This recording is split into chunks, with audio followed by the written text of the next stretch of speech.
Welcome to our June Educational Cafe. Our panelists for today are Erin Buck, if you want to wave, the director of the Lexington Hotel in Gallup, Dorothee Otero, who is our housing director, and David Sisneros, who's an emergency housing director at the AOC campus and at a couple of the wellness hotels in town.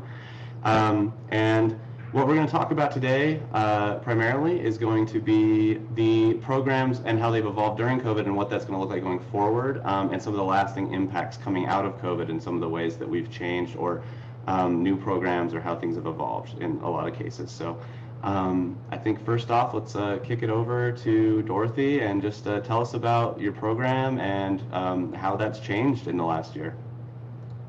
Well, I think one of the most exciting things is that we now operate what's called the fast track to housing, and that is specifically geared to the families that are at one of our wellness hotels. So we're serving some of the families there, but we're also serving our residents who were at Wellness One, which those individuals were all over the age of 65 and had underlying health concerns.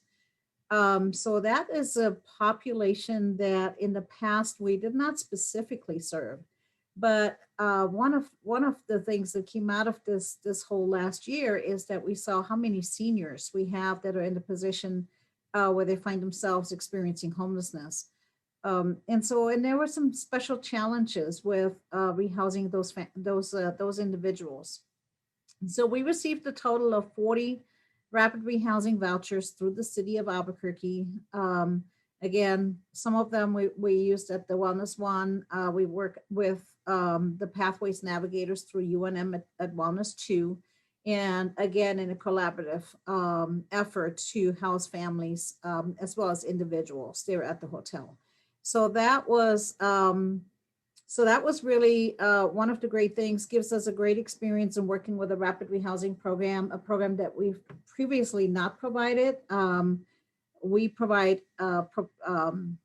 supportive housing programs, permanent supportive housing programs for families and individuals.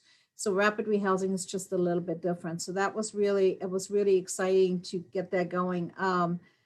So as of today, we have about a week and a half before the end of June, which is the end of our fiscal year, to house about another 18 or so individuals. So it's going to be pretty crazy between now and the end of the fiscal year in a week and a half to get all of these individuals housed. But it's just been a great experience, and we're really grateful to be able to do this. And as we know, I mean, if COVID has taught us anything, is that there are so many more people out there that are, especially families that are living in situations that we just didn't know that they existed. We always call the homeless families the invisible population because they tend to live with family members. They double up, they couch surf. They are staying from one hotel to the next. And so now that we actually have them at one place at the Wellness 2 Hotel, it really allows us to work with them over a period of time. They don't have to worry about having to pay the hotel and losing the place to stay. The children have a lot more stability knowing that they can be there. We provide 3 meals a day. And again, so it's really a good setting for the families, and it's a good setting for us as a provider to work with that family when they're not in a constant state of crisis and we're trying to rehouse them.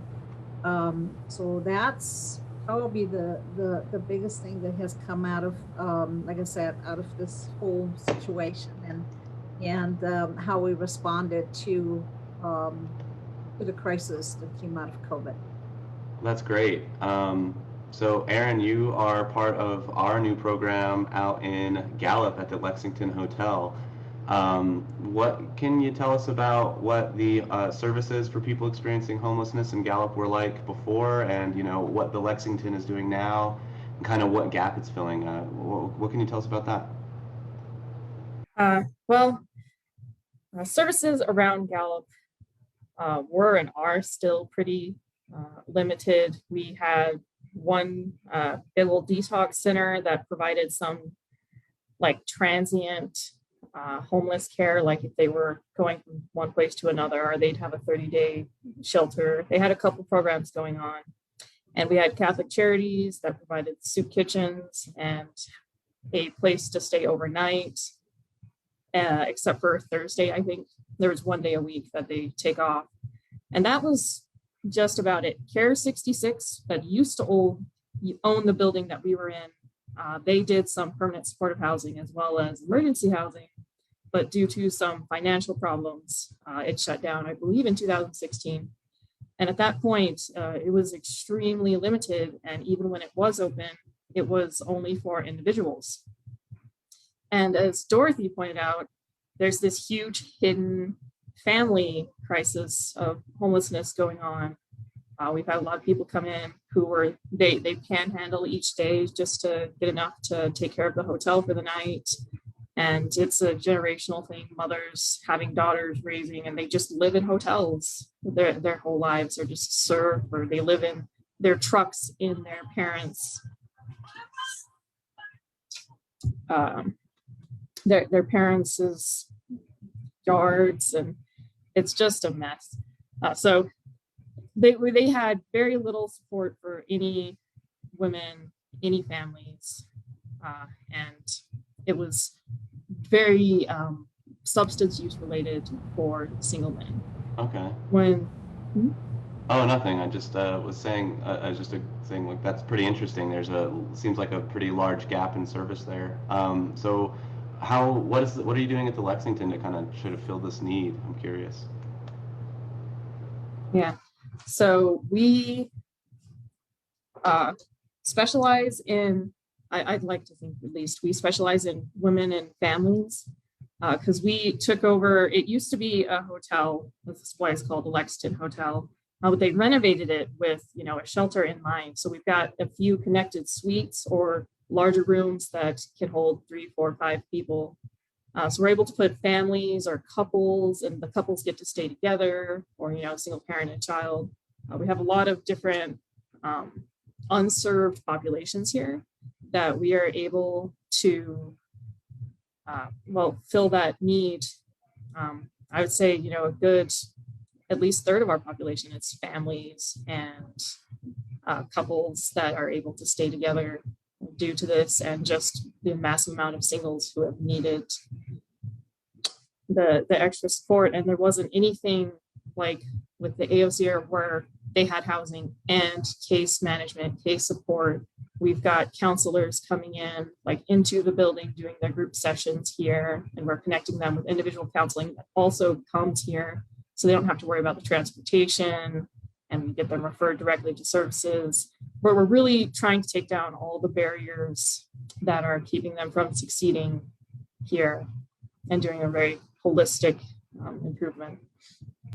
Well, that's awesome. I think that something that both of you are talking about is that the kind of hidden need of family members, children experiencing homelessness, and so it's great to hear that. So David, we got you back. So what can you tell us about how COVID and how some of the program changes and the way things ran, how is that going to change your work at the AOC and in the wellness hotels going forward, on now that there are wellness hotels? Really curious to hear your thoughts. Well, in reality, I hope COVID doesn't change anything about the shelter systems going forward, because that's the world we want to live in, right? But in reality, I think that COVID had, obviously we had to take extreme measures immediately to try and reduce as much as possible the spread of COVID, and to try and ensure that we did not have any outbreaks in any of our shelter systems, which I think Heading Home as a whole did an excellent job this year doing.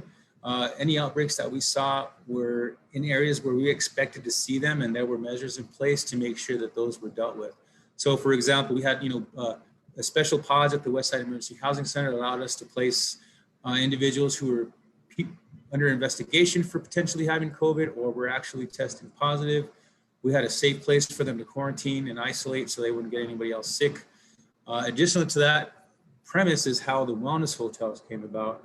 So let me explain, Dorothy, thank you for explaining a lot of the Wellness Hotel system. I appreciate that. And I'll just be a little bit more specific. Wellness, like Dorothy says, is meant to keep people 60 or older or 60 and under with underlying health conditions safe from COVID, which is, we all know that elderly population was really scary time for them early in the pandemic. That was a success. We had 0 cases at Wellness Hotel 1, which is phenomenal. Wellness 2 is open to try and house families safely. And again, like Dorothy was saying earlier, I think that's a big piece that there was an aha moment for the community of Albuquerque. There are a lot of families out there that are experiencing homelessness. And I think the idea initially was, well, we can house these families over at our Westside Emergency Housing Center, which we would see a relatively low number of families in that setting annually, right? Maybe 20, 30 families maximum. But when we opened up Wellness 2, which is meant to be primarily for families, because the idea was to get all of the families, that's a large congregation of people, right, out of the Westside Emergency Housing Center into a more safe environment. Not only did we accomplish moving families into a safe space to avoid catching COVID, if you've got a family who's experiencing homelessness and living in their car in the parking lot of Walmart, and the only place they can go to use the bathroom is convenience stores and whatnot, of course they're at higher risk. And so we were successfully able to be in a safe place. Well, what we realized as a result of that was there were a lot of families experiencing homelessness in our community that were sleeping in cars, in parking lots, doubling up with family, because they didn't want to come to a congregate shelter setting, right? And I think that's realistic. If I'm a dad and I've got young kids with me, would I want to go stay in a congregate shelter setting in a room with a lot of beds where when I fall asleep, if I'm a hard sleeper, I really don't know what's going to happen to my kid in the middle of the night. If my kids, got to go pee in the middle of the night, they might just get up from their cot and wander away, and who knows what's going to happen then. So that was a really, really good move for all of us to do, was to put a family shelter in place so these families could actually be safe. And so that's what I really like about Wellness Hotel 2, is that we've identified a greater need that I think maybe a lot of us didn't know existed, and we created a real honest measure for them. And as a result, if COVID goes away, guess what? This family shelter is going to stay in place, at least for now. And so I really like that. And it's really, so kind of getting back to your original question, Nick, I think moving forward, we've identified that gap as a result of this. And so that's going to definitely change the scenario in Albuquerque and how we house families moving forward.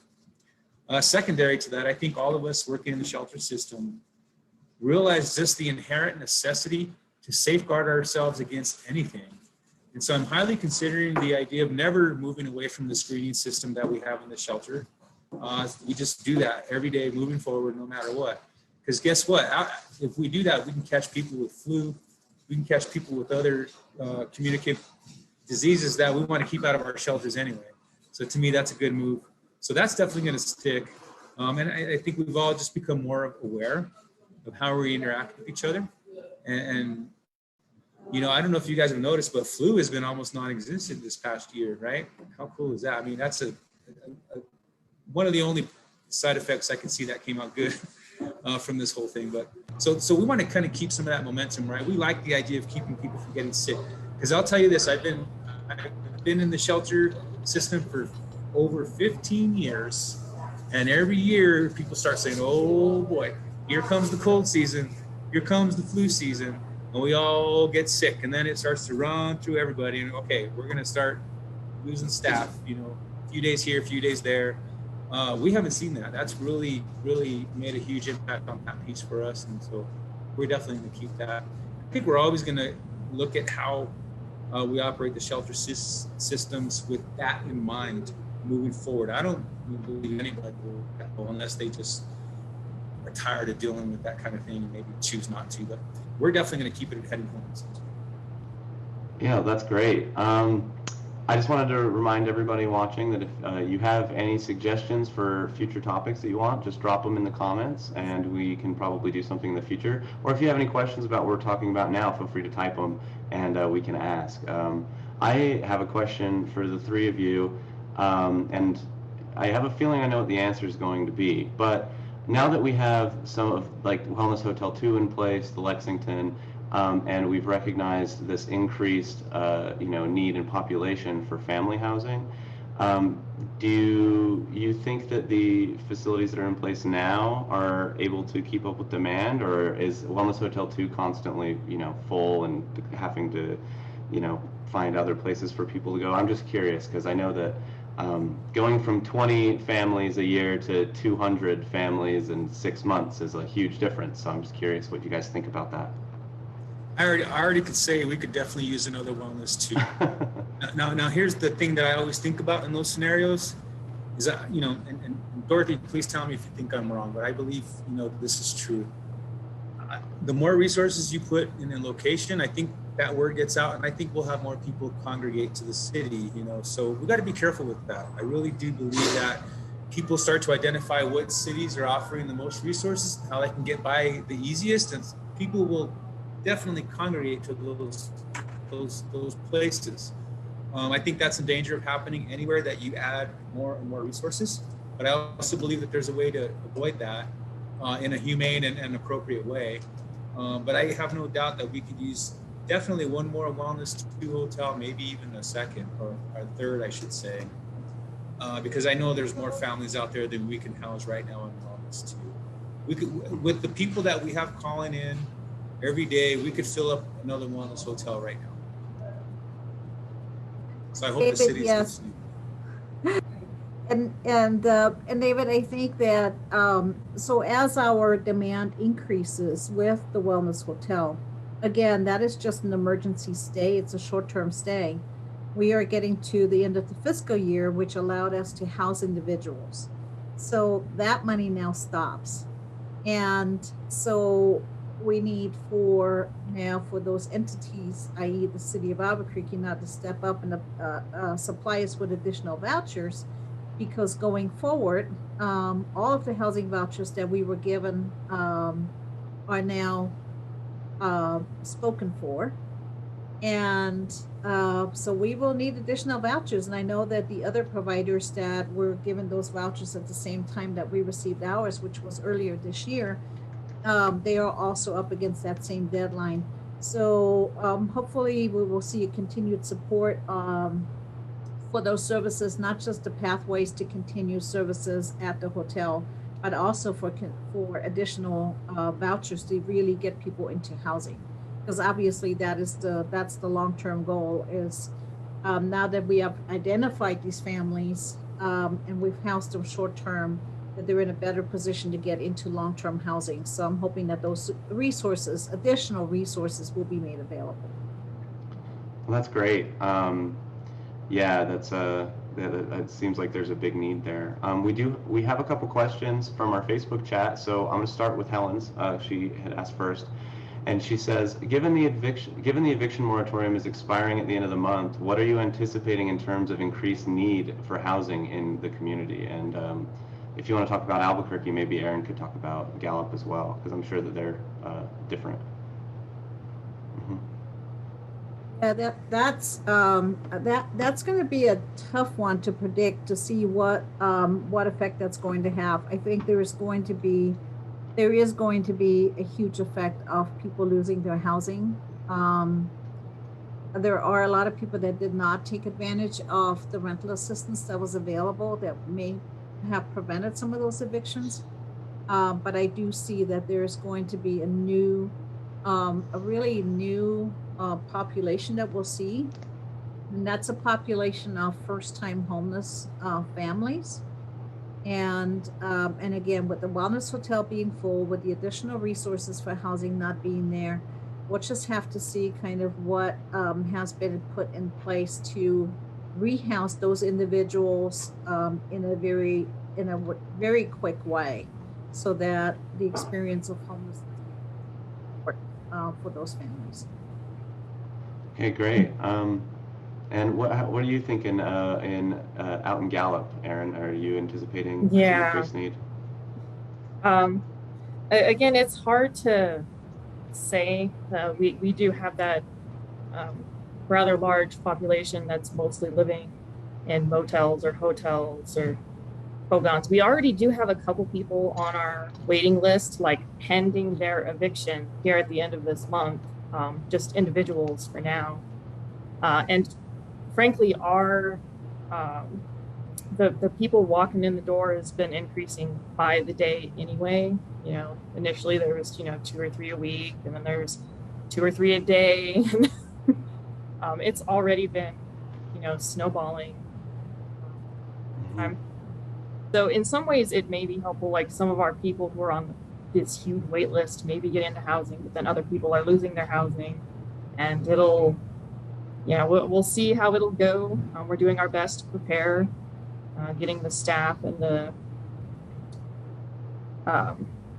our standards and getting everything set up in preparation, but we're just gonna have to see how it pays out.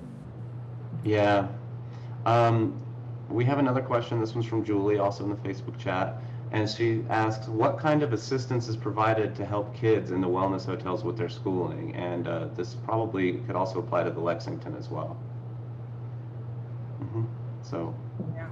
For the Lexington, we provide a free internet for them to use. They have their own network, and we provide computers. We don't really have any more assistance than that, other than our case manager working to connect them maybe with Head Start or make sure that the children get their transportation. We don't have like any special, I don't know, tutoring or anything like that. Okay. And at Wellness Hotel 2, how's that? How do you guys take care of it there? Is there any special? Thanks for asking. So we have APS Title I that comes on site to provide services to the kiddos that are here. They're actually located very close to Hawthorne Hotel. So they'll sometimes do walking field trips with the kids over to their site, and they'll provide tutoring services. They'll do activities, reading activities, any number of things. They'll take the kids over there and do those services directly with them, and then they'll walk them back to the hotel. So it is summer break right now. So APS is kind of off right now, but they'll pick back up when summer's over, and they're really good about providing a lot of services to the kids that are here. They try to really look out for them. We have been providing transportation in the mornings to the kids that still attend school that wanted to go in person. When those rules changed towards the end of the school year, some kids were offered the opportunity to go back to school in person, and we wanted to make sure that if they wanted to make that choice, transportation wouldn't be a reason why they couldn't go.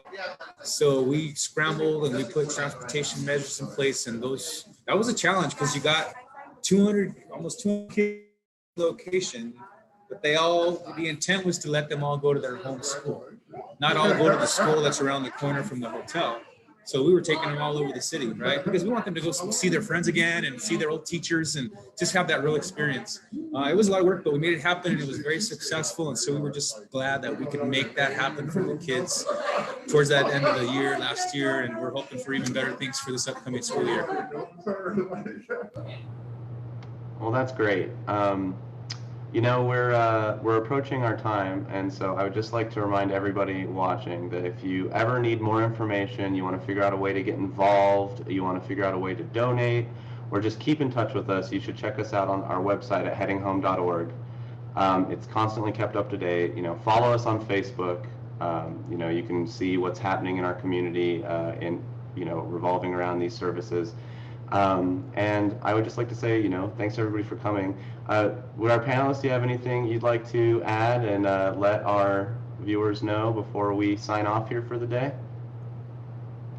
Yes, I think, Nick, I'd like to just add that when you go to our website, one of the best ways to support us, obviously, is through our giving. We are still running for a few more days our Mother's and Father's Day Challenge. So if you would still like to participate in that, please do so. We also have wish lists, and it's super easy to give something to us because we have wish lists that are on Amazon. So if you would like to support the shelter in Gallup, you go to the Gallup wish list. If you would like to support the services in Albuquerque, go to the Albuquerque wish list. And it gives you the most up-to-date information about what we really need.